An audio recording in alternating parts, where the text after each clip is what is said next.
Welcome to Conversations. My name is Suresh Kochatar. Today we're going to look at a subject, understanding geopolitics. In fact, we're going to look at what are the challenges and opportunities for Bharat when it comes to geopolitics.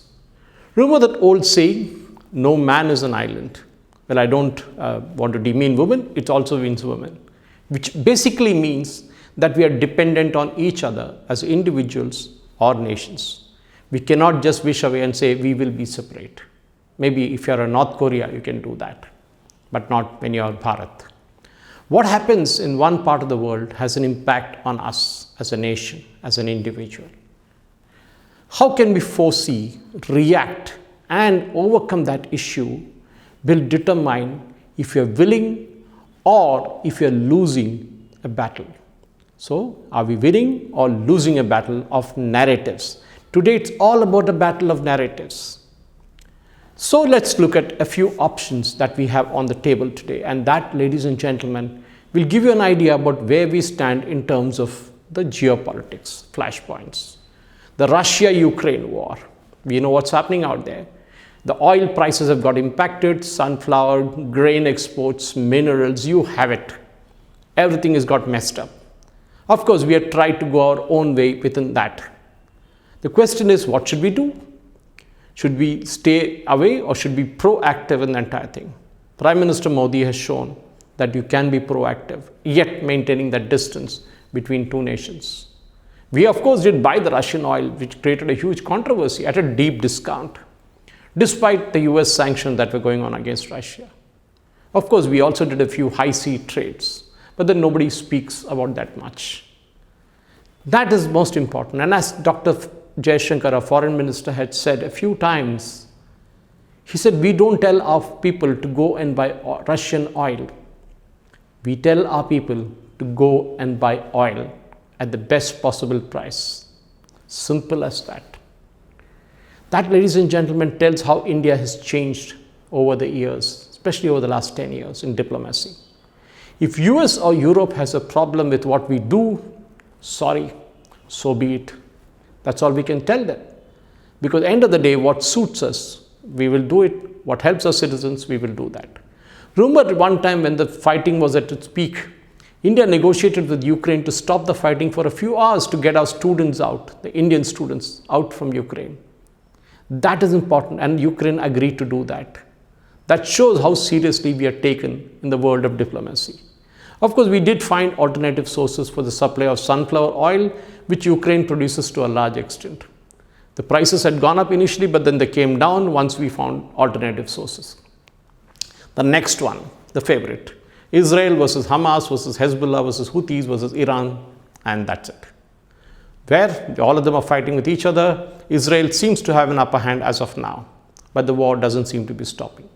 What do? Advocate a two-state solution, which we've been saying from a long time. Palestine and Israel both need to exist. India, of course, maintains a close relationship with Israel. Remember, they helped us out a number of times. Undone, unsung all the way. Kargil was one such example. Of course, we need to leave the Israelis and the Palestinians, or rather the Gazans and the Hezbollahs, to fight it out. But we need to learn lessons from it.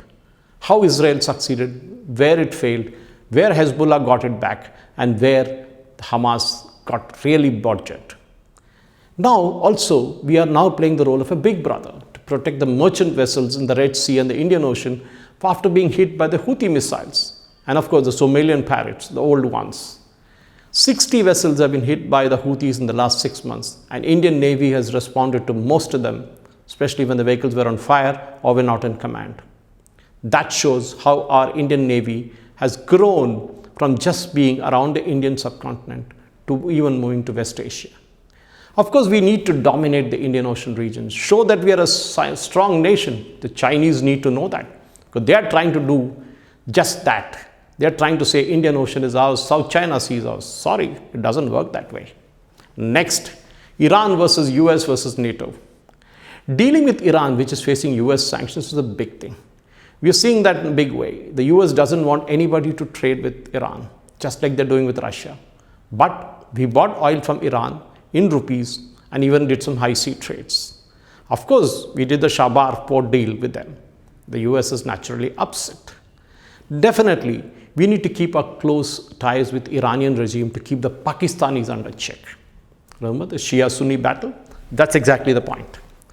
Next would come developing the Shabar port, as I told you, and get access to Afghanistan, Central Asia, and other republics.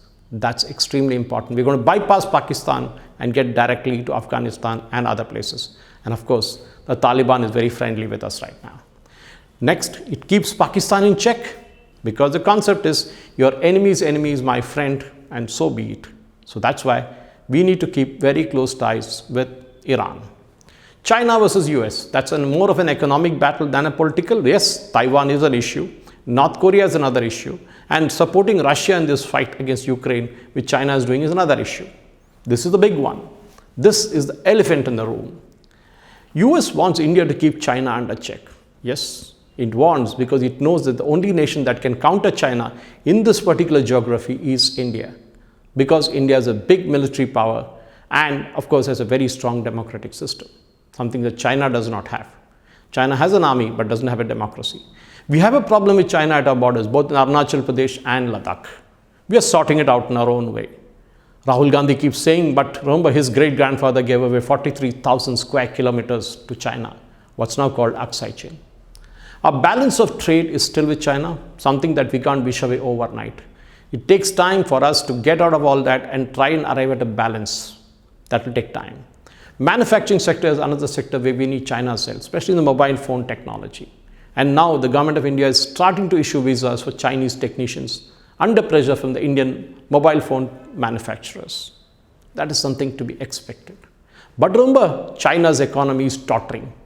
Tottering and tottering and tottering. Good news for us. China is also trying to dominate the South China Sea and Indian Ocean region, as I told you. But their fight with Philippines is going on, and Philippines bought the BrahMos from us.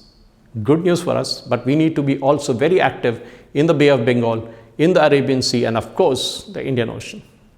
Now the big brother, attacking United States. Standing up to the threats and tell US where to get up, because US has this attitude that they need to dictate everyone in the world. Sorry, we in India don't accept that. We are not some banana republic where you can just throw your weight around. But remember why US needs India? Because of the huge Indian market. That's where they want their companies to come and sell their products. It's a different ball game that Ford couldn't get the cars right and had to quit India. The McDonald's and the KFCs are here, but not as successful as the neighborhood Udupi hotels. US has problems with China and want us to get India to get back at China. We will do that. Then we are ready, but then it will be at our terms, not at the terms of what US wants us to do. India is a powerful economy and US cannot ignore that fact, that India's dominance in the international markets is there for everybody to see, and we will show our might there. What is now called, it's not a non-alignment but a pole alignment. Do what is good for India. The question was asked to Dr. Jaishankar, why does Modi embrace Putin? That was a BBC reporter's question, and Jaishankar ji answered it beautifully. He said, that's a part of my culture, maybe not yours. And that's a problem. Your culture is different, my culture is different. And Modi, of course, did embrace Zelensky after that. So it's a squares, 1-1. That's a score there right now. Remember the one thing, the world respects strong nations and strong leaders. Jiski haath mein lathi, uski bhais. Simple as that. Then comes the Israel-Palestine issue, which we spoke about. Ladies and gentlemen, remember one thing, we need to understand how things work from here. And that is what the entire thing is. We spoke about Russia, we spoke about Zelensky, and of course, we need to speak about the Israel-Palestine issue. Dr. Jaishankar has been kind of speaking extensively about that as to why we are doing it, why we are doing what we are doing. Iran is another nation that we have to deal with. But all the way, we remember, Palestine issue has been there with us right from the start. And we have dealt with them in a way that needs to be dealt.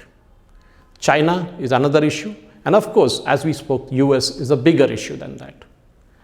But remember, the entire thing boils down to very simple. How is India maintaining its multi-alignment in stance in a global perspective? Remember the way India does with Israel and with Palestine, two-nation status. We stay that way. And that is how it is.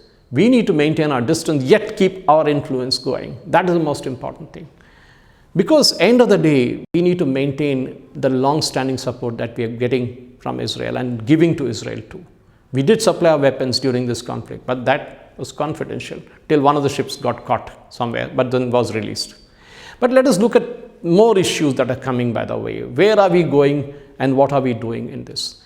The Israelis are there for us. Remember, they are one nation which is very similar to us. They are surrounded by all enemies. And that is the most important thing, ladies and gentlemen. That is what India is also that. So we need to support the Palestinian cause. At the same time, we need to ensure that the Sri Lankans had a problem like that, but it's no longer like that for the Israelis. The Israelis are surrounded by enemies all around, and we are also surrounded by enemies all around. I'll describe that in a bit later, but why did they bring the Sri Lankan context to something different? They were also facing a terror issue long back. They sorted it out their own way. Okay. Now let's look at various issues. In fact, Dr. Jaishankar says, we'll do what is good for us. Why should we listen to what is there? So India's role in terms of participation in various international forums that are there. We are seeing that with the Quad, which you can see the picture here. Okay. Who are we? We are Australia, Japan, and of course the US. 4 biggies in this. That is what Modi ji has done. He has pushed India's envelope there and right there. And of course, we need to know that we also did SEO. Okay, we were there. BRICS, we are there. And that is the Shanghai Cooperation Organization, or SEO we call it. We need to be there to ensure that our voice is heard economically. And that is the most important thing, ladies and gentlemen. I too, you too. Imagine Israel and UAE sitting on the same table along with us and the United States. That is what the most important thing. This is diplomacy, and the I2U2 group is another one of its. Chabahar port, which I spoke about earlier, India continues to balance its relationship with Iran by developing the Chabahar port, and that is very, very effective way of reaching out to the Central Asian republics and Afghanistan, as I told you earlier. Yes, the MiGs, and of course, after the MiGs came the Rafales. The Russians were the side, but we went to France and bought the Rafales, which the UPA government couldn't do. We maintained our distance. At the same time, we said we need to be Atmanirbhar. So what did we do? We developed our own aircraft carrier, INS Vikrant. And that was done at the Cochin Shipyard Limited. Our own, except for a few parts, rest were all Atmanirbhar. Yes, we were going ahead, and we did something else. That was Tejas. We did with the Tejas. We brought the Tejas into a limelight. We made it ourselves, except for again a few parts which you could not get.